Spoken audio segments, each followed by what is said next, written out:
On with this discussion of kind of strain gauges and mechanics problems and how can we combine these two sections of this course. So this problem should look a little bit similar from your problem set 7, but let's go ahead and read kind of what's going on here. So arterioles are blood vessels which branch from arteries to capillaries. So the arterioles are 150 micrometers in diameter, 6 micrometers thick. We're looking to examine the blood flow through these arterioles, mounted to 2 gauges on them, here and here. So the Young's modulus of the arteriole is 50 megapascal. So E is equal to 50 times 10 to the 6 pascals. Our Poisson's ratio, we know for biomaterials, should be 0.4. So we have a gauge resistance is 100 ohms. The gauge factor is 2.1, so F equals 2.1. Again, just as always, read through these. When so we have this 100 kilo ohm resistor is shunted across gauge 1, and the DAC reads 2 volts. So let's kind of break down what's happening here. So first, before we even get to this, whenever you see diameter, whenever you see thickness, what are we thinking? You guessed it, thin-walled pressure vessels. So our radius is equal to 75 10 to the minus 6 meters. Our thickness is equal to 6 times 10 to the minus 6 meters. For thin-walled pressure vessels, we need R over T, or R over T to be greater than or equal to 10. We hit that case there, so we know that we are dealing with thin-walled pressure vessels, so we know that our stress tensor is going to be this. Excuse me for all the mess, and we know that our strain is going to be 0, 0, 0, 0, 0, 0. There we go. So we know we're going to work with that. So let's scroll down a little bit more and see what else the problem has to offer. So once we shunt, so we are working, again, well, we're assuming we're working with our standard configuration here for our Wheatstone bridge. So 1, 2, 3, 4. We know that we're going to probably use this expression here, perhaps. Output voltage, VI. You all know this by heart at this point. Strain in 1 minus strain in 2 minus strain in 3 plus the strain in 4. But it says there's a shunt, right? So this kind of should bring you back to, and we'll see we have strain gauge here, but then we have resistors here. So we know that these guys are automatically 0 because we're not pulling on them. But there's also this kind of additional like shunt right here where they had like the switch, right? Just like we've kind of dealt with previously. So our gauge resistance is, our RG is 100 ohms.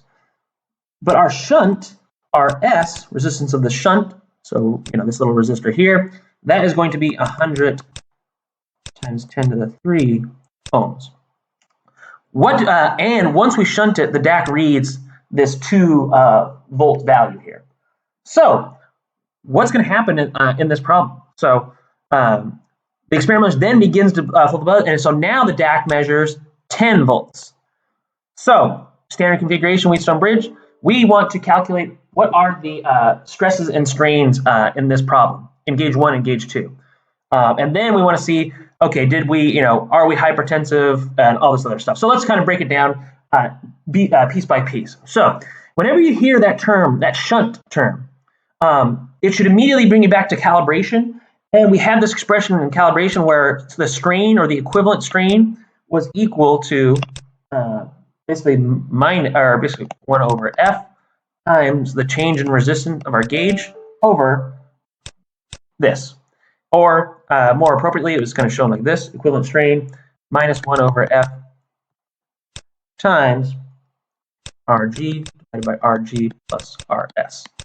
Again, we want to take, and we're going to take the absolute value of this. So we have RG, we know RS, we know F, so we can plug in what is the equivalent strain once we kind of plug in, or once we kind of close that switch. So let's actually kind of start to do that right now. Let's start to plug in some values that are given in this problem. So I'm going to switch really my good old friend Mathematica. So let's start. Let me, as always, I'm going to quit my kernel. It's already quit. That's fantastic. So I know that my y is equal to 50 times 10 to the 6. I know that my gauge factor is equal to 2.1. I know that, what else is it? My Rg is equal to 100. My Rs is equal to 100 times 10 to the 3. What else is known in this problem? Excellent. We know that my Poisson's ratio nu is equal to 0.4. And we can now figure out and calculate. So I know my equivalent strain, or how about strain E, is equal to, again, absolute value of basically minus 1 over F times Rg divided by Rg plus Rs. So that's my equivalent strain once I kind of once I shut the gate, or I shunt my kind of bridge there. But you could say here that, so, and once I shunt that, once I kind of close that, my DAC reads this kind of 2-volt value. But once I start to flow blood through, once I start to kind of measure my experiment, so we know the strain, we actually calculated already. What is the strain once we have closed the shunt? And that strain E equivalent, it's kind of actually drawn here.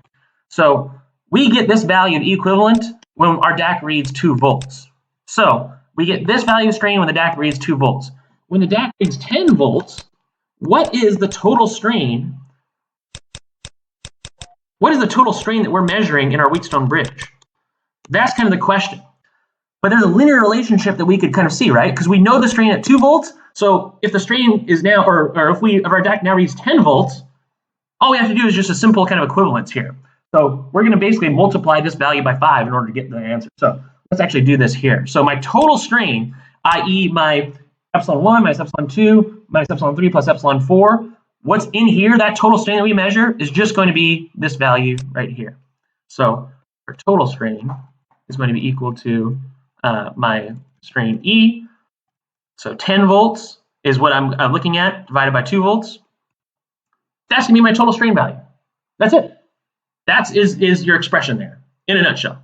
So let's go ahead and kind of proceed with this problem and what it's asking for, because we want to basically solve for what's the strain, what's the stress, and everything else in this problem. So we know that we're dealing with the thin wall pressure vessel, so we know sig H equals del P times R over T.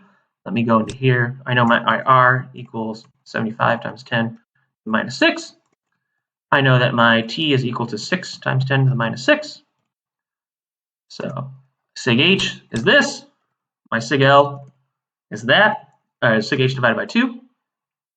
And we know that we're going to have an expression, E sub H, and we'll write that in just a second. So let's go back to this screen and finish working on this problem. So we need to figure out, I'm going to switch.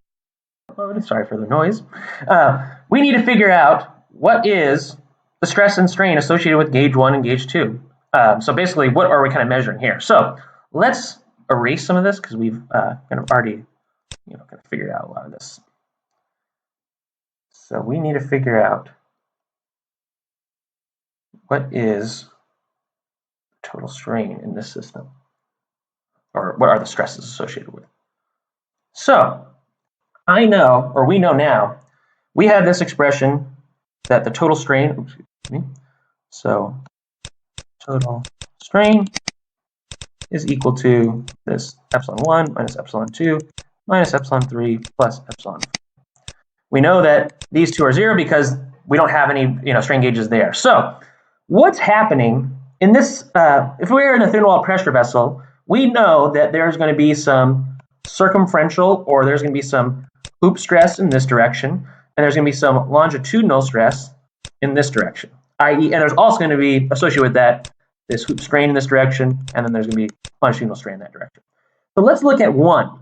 So along this kind of, for our strain gauge 1, we are elongating in this direction, right? Our wires are expanding, and they're expanding due to what type of strain?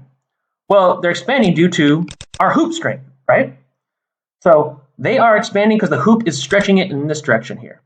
Now, there's additional longitudinal strain that's expanding in the transverse direction. So when they pull and they're being pulled in this direction, our wires are going to shorten here. So the wires are going to shorten we're going to lose essentially some, our resistance is going to increase. Our wires are going to shorten, and they're going to shorten by this, basically this parameter minus nu times the Poisson's ratio times that strain in the longitudinal direction.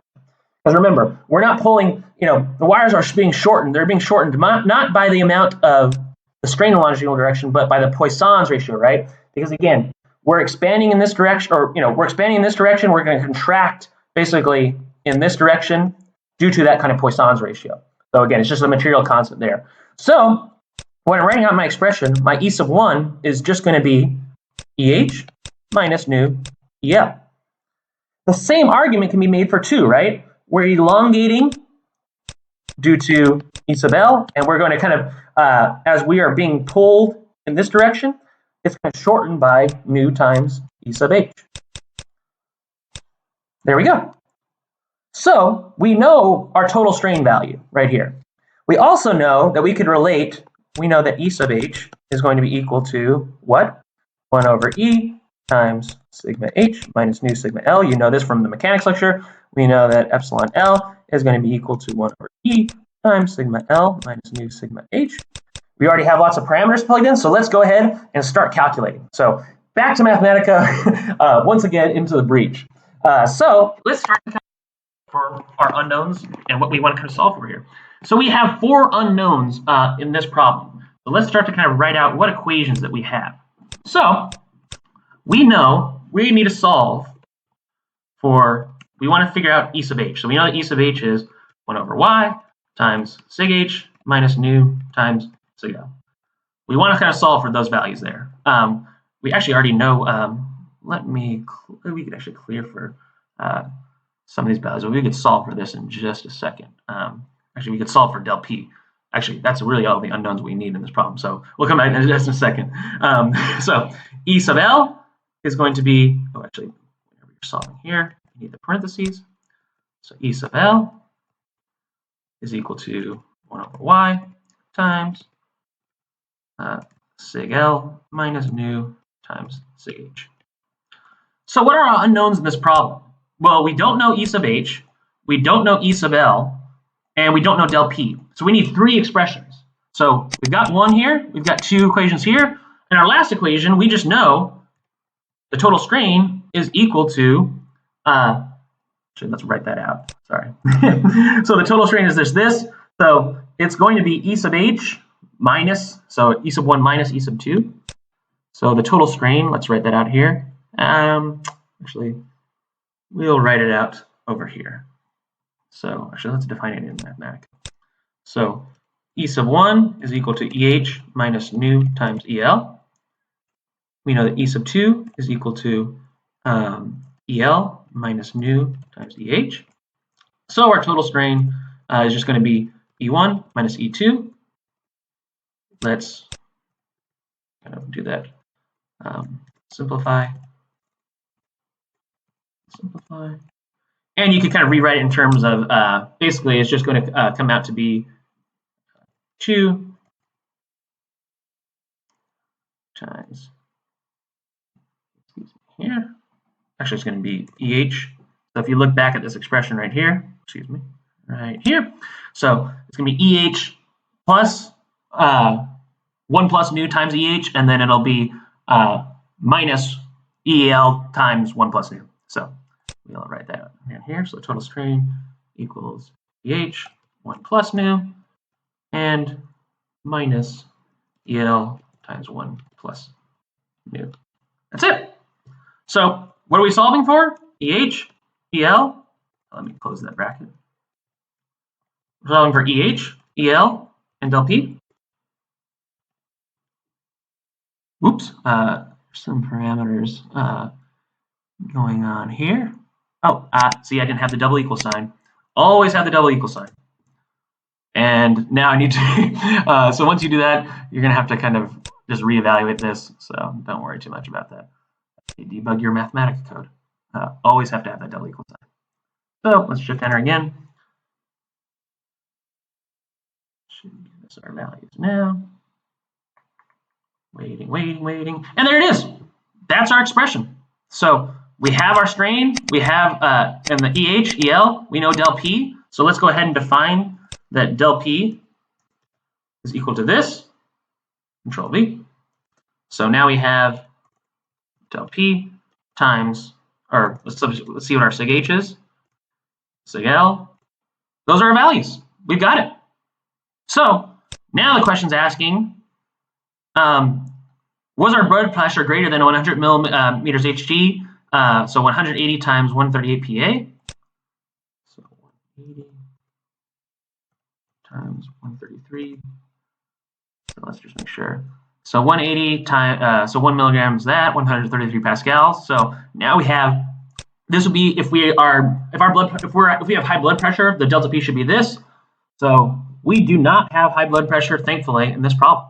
So yeah, that's how you solve these problems when you that's how you solve these problems when you're dealing with kind of this calibration step or kind of this shunt step. So yeah, that's basically all there is to, for this one. So this is a fun problem. I really like it. It combines a lot of different mechanics in parts of this course. So you'll probably see this pop up on the exam. So and definitely in your problem set. So enjoy, if that can be said. But yeah, that's how you approach these problems. All right. Let me know if you have any questions, and thanks. See you next time.